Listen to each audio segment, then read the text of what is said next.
What's going on, everybody? Welcome back to the channel. Got a special client interview with my guy, Nick. Nick, I've actually known for a few years now, and I'm really excited to dive into this interview and share a story. But Nick, I'm not going to steal your thunder. Why don't you go ahead, introduce yourself, give a little bit of your background, and we'll go from there. Yeah. Thanks for having me, Nick. My name is also Nick. Last name Zoris. I'll give you the I guess kind of the full background, but grew up in the northwest suburbs of Chicago. Went to Hersey High School. Um, at Hersey High School, started catching as a freshman in high school. I also closed. I have the saves record at Hersey High School for career and season. So as Nick likes to joke, I couldn't hit, but I was always known for my arm. I could always throw really well. So my ability to throw was kind of what set me apart in, the recruiting process to Division I baseball. Played at Illinois State, and then wrapped up there in 2019. And then kind of went the same route that a lot of Nick's clients go. I started in corporate America, 9 to 5. Realized that I was pretty miserable, and baseball and catching was one of the only things that I had ever loved and like really dedicated myself to and put a lot of time into. So I was looking for ways to find my way back into baseball, and start to make some money. So went back to coaching in person. While I was doing that, started working with the catchers and realized that that was where my passion was, and that was where I could see myself long term was working with catchers. Eventually moved out to Arizona, continued to find my way in the baseball world, continued to start to post stuff online. And then through one way or another, I got connected with Nick Neville and Just Coach, and has changed my life. This is my full-time job, and I'm blessed. So that's a bit of my story. Yeah, there's a lot of things that we can fill in the gaps with, dude. But I'm excited to dive in. I know originally you were working a 9 to 5 job and quit your job, what, like maybe 2 years ago? Yeah, maybe a little over 2 years ago, maybe 3 years ago. As soon as I realized I could make just like a little bit of money online, I quit. Yeah. Well, sweet, dude. Obviously, this is like a maybe a little bit different of an interview that I typically would do. You just decided to join the program, join our scale program, actually. Maybe if you could give a little bit of context in terms of, where you were at when you jumped into the program. Because obviously, a lot of people maybe watching this, they're brand new to online coaching, or maybe somebody's watching this right now who's already doing, 5 to 10,000 a month online and wants to really grow. Yeah. Um, I think the biggest deciding factor for me, Nick, to join Scale was when I finally realized like I didn't have to be a freaking hero and I didn't have to do it all on my own. I don't know if it was like ego or stubbornness or a bit of both. Um, but I was really set on like, oh, well, I don't have to pay anybody. Like I already know how to do all this stuff. Like I just need to try harder. I'm not working hard enough. Like I need to do more.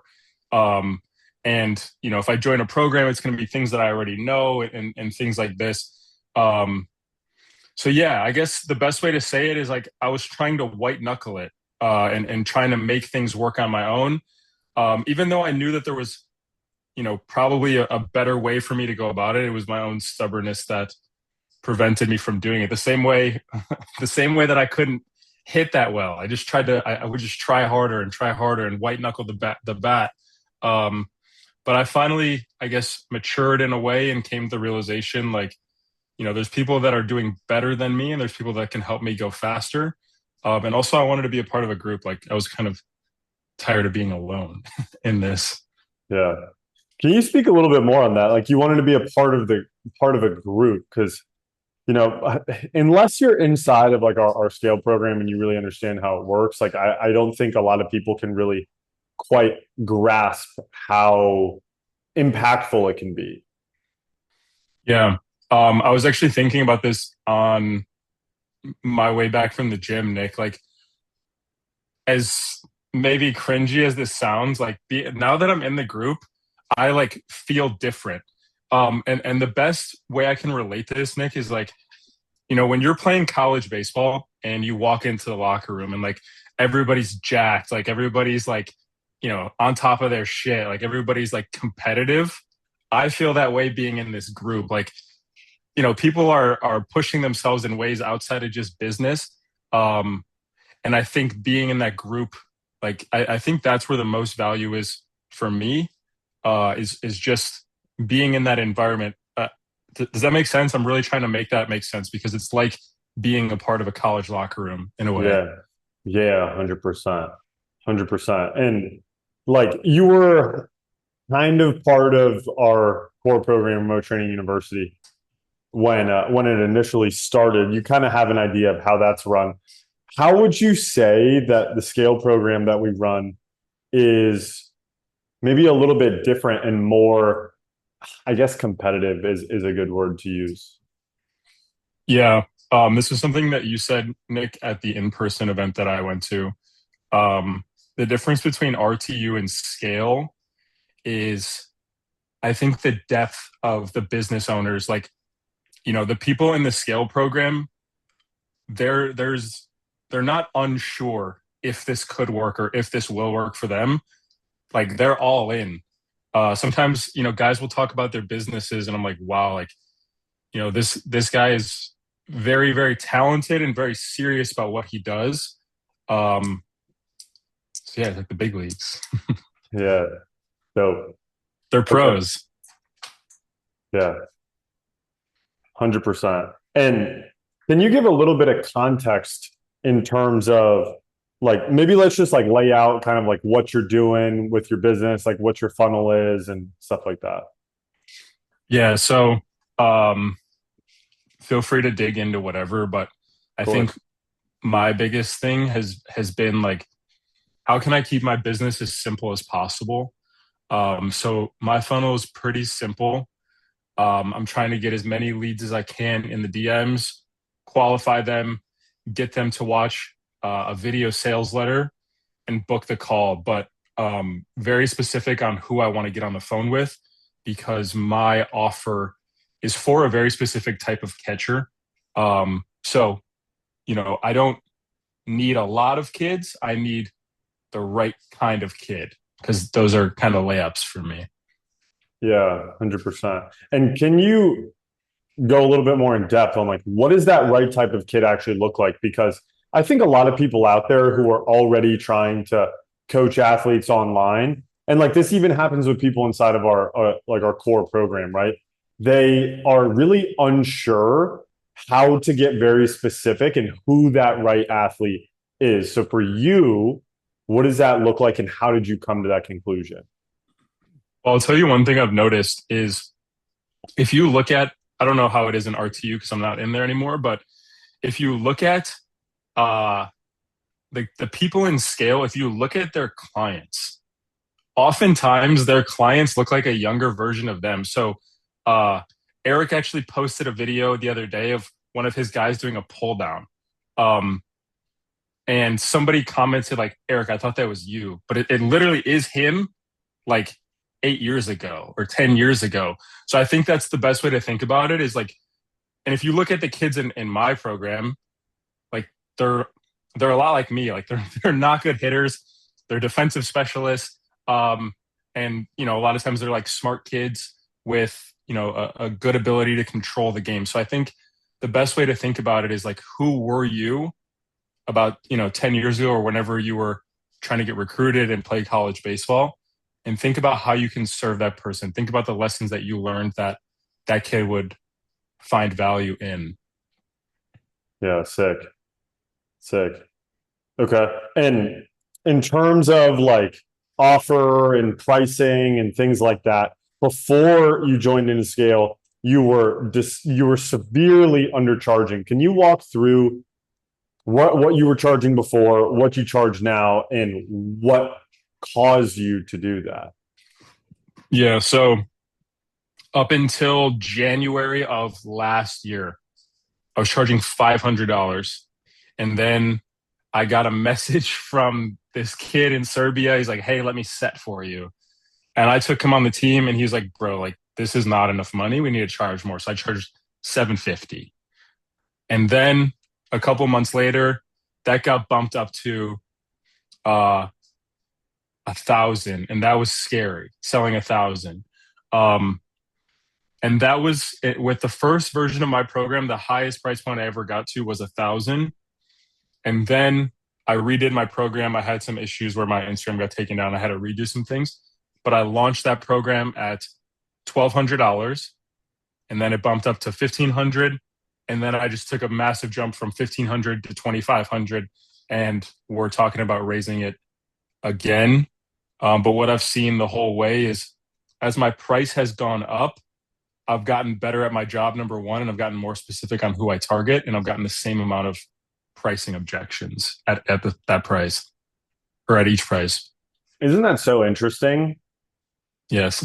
that you get the same amount of price objections at $500 as you do at 2,500? Yep. In your opinion, why do you think that is? Um, I don't know. I've thought about this a lot. I like this might sound a little bit of like woo woo, but I think the person that I've had to become to feel confident pitching a $2,500 program is a lot different than the person that was selling a $500 program. Um, and I'm just attracting better talent now. I'm attracting like a way better avatar. So, as the avatar gets better, I think the financial means get better as well. Yeah, 100%. 100%. Something that we talk a lot about, like privately, obviously, is about like making sure that we're in alignment. Are you comfortable sharing the story about like how your Instagram got taken away? Because I think it would be super valuable for people watching this. Yeah, 100%. What would you like to know about it? I'll share anything. Maybe kind of walk me through like what was happening before your Instagram got taken away, and then, walk through what you did during the time when it was down, and then how that's impacted the direction that you're going now. Because personally, I feel like things like you're making more money now, and it appears that things are way easier than they've ever been for you. Yes, I think you said it perfectly. Um, I don't know. When I think about the period of time before my Instagram got taken down, um, like I said, I was charging about $750, $1,000. Um, I don't know. I guess the best way to say it is how you said, Nick. I was out of alignment. Like I knew that there were some things that I needed to address within the business. I knew that there were some things that I needed to address within myself. Um, I have this overwhelming delusion that everything happens for a reason, and I'm always going to be okay. So, like, bro, when my Instagram got taken down, it was New Year's Eve of 2025 going into 2026, which is like kind of crazy in itself. Like New Year's Eve, New Year's Day, I woke up as a totally different person. Um, so New Year's Eve, 9 p.m., I see a notification from my setter. Hey, our page got taken down. Like, what do we do? And I was like, I don't know. Like, we'll figure it out tomorrow. Like, I just wasn't able to think about it right then. Um, so yeah, I obviously had to like fire my setter because I didn't have work for him. Um, and my Instagram was down for about 8 weeks. And during that 8 weeks, I spent a lot of time just like reading the word and like writing and just like spending time with my thoughts. And on one hand, it was kind of stressful, seeing money leave the bank account and not really come in. But on the other hand, I had this overwhelming sense that this was all happening for me and that it was going to come back 10 times better. I just needed to address some things in my life that maybe I was neglecting before. Um, so I spent a lot of time doing that. I spent a lot of time thinking through like, who do I need to become? What have I been neglecting? And how can this all come back better? And then, I launched it and placed my faith in that. Some guys started coming into the program. I reconnected with you, and we've been off to the races, dude. Things have like it's only been on the up since then. Yeah. I think it's such a amazing story, dude. And it's really forced me, I think, to think a lot deeper as to why something like that could happen. And I don't really know the answer, but I think it's amazing that you've been able to find a lot more alignment in what you're doing now. Yeah, I agree. I don't know, man. Like I for whatever reason, like that was the most calm I ever was in my entire life. Like I was so sure that it was going to be 1,000 times better, whatever was coming next. And I knew that it wasn't going to be from my own force, which was so cool to like learn. Yeah, that's probably a little woo woo for some of my viewers out there, but at the same time, I think for the right person who's watching this, who maybe is going through a difficult period of time, hopefully that lands with them.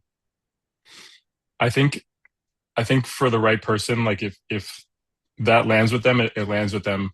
And if you think back to the beginning of our conversation, a common theme in my life has been trying to white knuckle everything, Mm, right? White knuckle my swing, white knuckle all the results in my life. Um, so I choose to find meaning in these things. yeah, 100%. Okay, sweet. So you feel a lot more aligned with the direction that you're going right now. Obviously, you're making more money than you have in the past. What do you think are maybe like a couple things to somebody who's, already trying to coach athletes online? Like, what would you say are like a couple of like the biggest like pieces of advice that you could give to somebody? Yeah. Number one, the number one piece of advice I think that I would tell somebody is understand what you're worth. If you've played baseball at a high level, like you take it for granted, right? That's always been your life. That's your experience. You don't really know anything other than that. And you've seen your teammates, like some of them are dumbasses. Like you don't really see that it's a really cool place to be, and it's something that a lot of people aspire to. You also have to understand that, most parents don't know anything. Most parents didn't play college baseball. Most parents didn't play professional baseball. So they're looking for a guide and they're looking for a mentor. And the skills that you possess are very, very, very valuable. So don't undersell yourself. You know, understand the value that you can provide a kid and like how you can impact their future. Yeah, sick. Okay. And for anybody watching this right now who's maybe like, already coaching athletes online, how would you describe the scale program to somebody who like maybe doesn't really have a conception of like what an online coaching program might actually look like? Yeah, I think the best way to understand scale is like you're going to get out what you put in, just like anything else you've done in your athletic career. The scale program is good because Nick is going to take the time to understand what your goals are, and he's going to help you achieve those goals. I think one thing that I was maybe concerned about coming in was like everybody's trying to get the same outcome. Everybody's trying to like scale, scale, scale, scale, scale. But Nick is very good about like, hey, we're going to optimize for the things that you want to optimize for.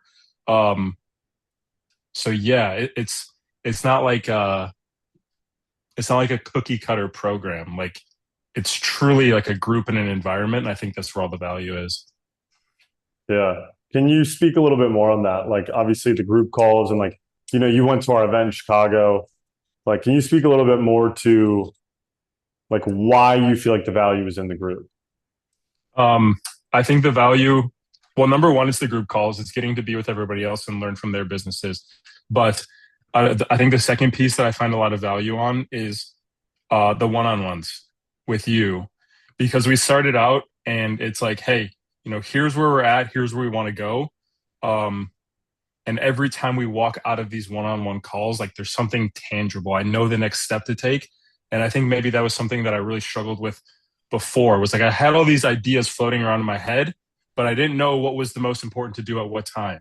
So I would get like stuck, analysis paralysis. But now, there's people ahead of me saying, hey, this is the path we should take. It's a lot easier to execute when my options are smaller, if that makes sense. Yeah, 100%. 100%. Okay. And who would you say that scale program is for?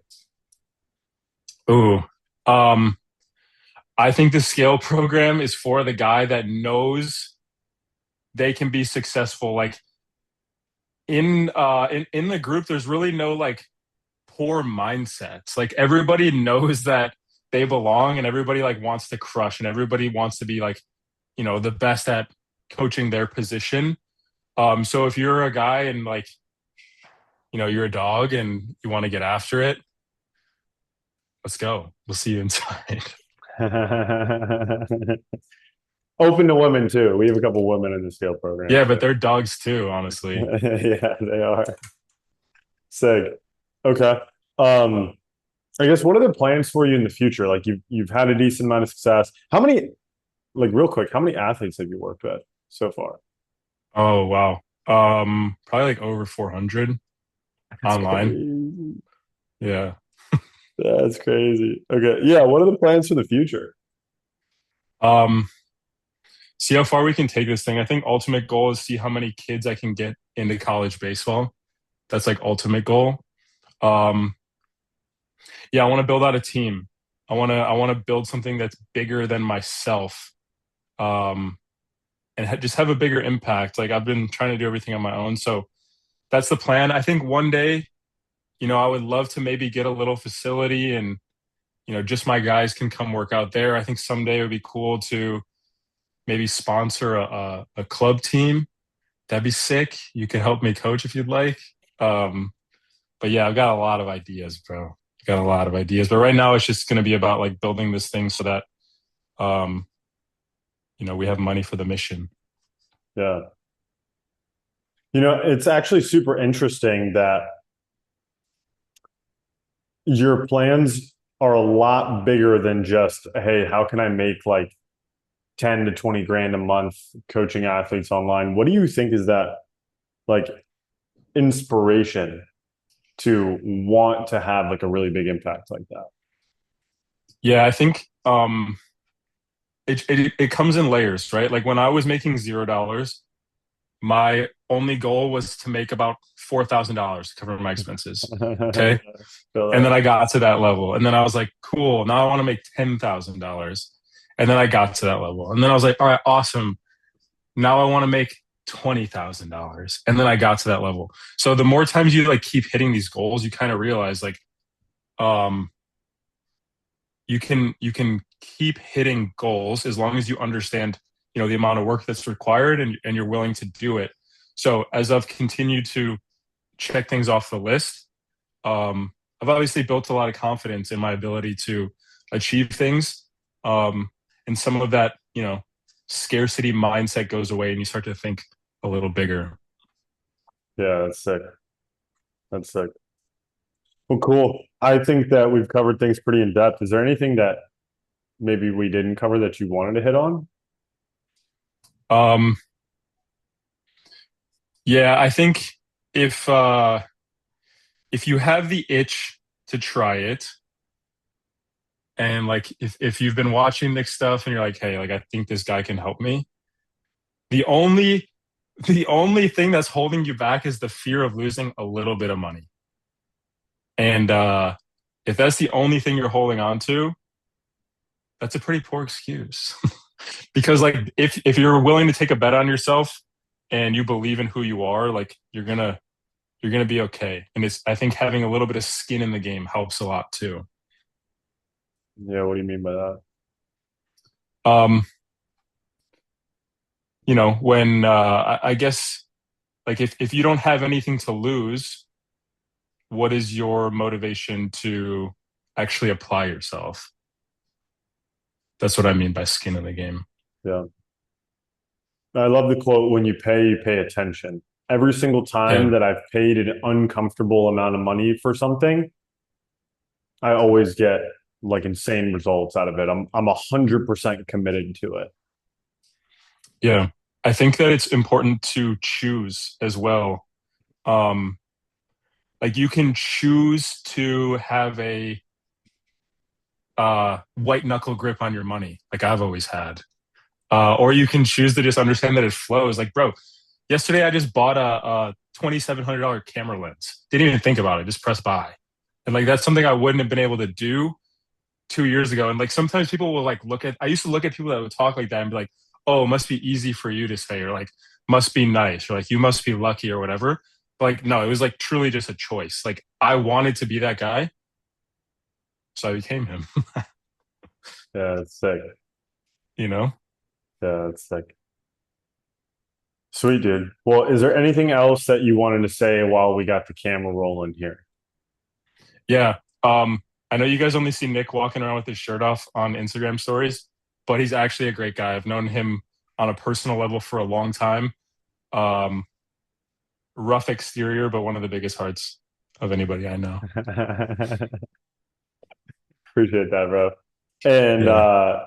just so people know that you're not AI and a real human being, where can they find you? At Pro Point Catching, that's my handle. Give me a follow. But don't DM me unless you want to talk to my setter. Well, sweet, Nick. Thanks for coming on. If you're a coach watching this right now and you're not inside of our program and you want to coach athletes online, really not sure what you're doing. Anyway, Nick, appreciate you jumping on, man. We'll catch you guys in the next one. Yes, sir.